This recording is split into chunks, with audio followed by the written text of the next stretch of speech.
Hey everyone, Nathan here from Straight Line Dodge at 1116 88th Avenue, Fort Saskatchewan.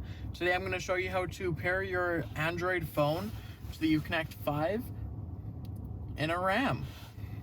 So you're first going to go to the Phone tab, Add Device. On your phone, go to Bluetooth. It'll show up.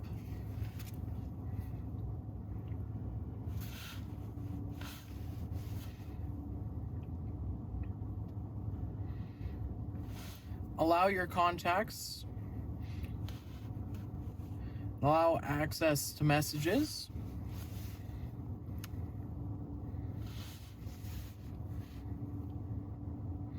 Give it a second to load for the first time.